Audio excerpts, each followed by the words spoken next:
പയ്യൻ സ്കൂളിൽ നിന്ന് പിക്നിക്കിന് വന്നേക്കുവാണ്. ഇവന്റെ കയ്യിൽ പൈസ കുറവായതുകൊണ്ട് ഇവന് കുറച്ച് റൈഡ്സിൽ മാത്രമേ കയറാനായിട്ട് പറ്റുന്നുള്ളൂ. ബാക്കിയുള്ള പിള്ളേരെല്ലാവരും ഒരുപാട് റൈഡ്സിൽ കയറുന്നത് ഇവൻ സങ്കടത്തോടു കൂടി നോക്കി നിൽക്കുകയാണ്. കാരണം ഇവൻ അത്ര പാവപ്പെട്ടതൊന്നും അല്ല. ഇവന്റെ അച്ഛനും അമ്മയും ഭയങ്കര റിച്ചാണ്.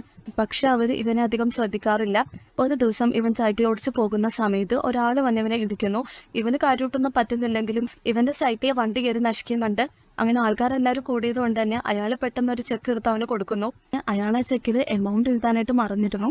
അങ്ങനെ അവൻ ആ ചെക്ക് മേടിച്ച് വീട്ടിലേക്ക് പോകുന്നു.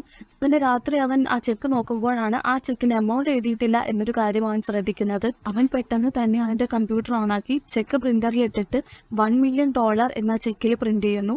അതിനുശേഷം പൈസ കൊണ്ട് അവൻ ആഗ്രഹമുള്ള എല്ലാ സാധനങ്ങളും അവൻ വാങ്ങുകയാണ്. ഒരു കാറിൽ നിറയെ കളിപ്പാട്ടങ്ങളും ഡ്രസ്സും അവൻ വാങ്ങുന്നു. ഐസ്ക്രീം ഒക്കെ ബക്കറ്റ് നിറയെയാണ് അവർ വാങ്ങുന്നത്. ഇതെല്ലാം ഒരു ദിവസം അവൻ്റെ അച്ഛൻ കാണുന്നുണ്ട്. പക്ഷെ അവൻ അച്ഛനെ ഒന്ന് മൈൻഡ് പോലും ചെയ്യുന്നില്ല.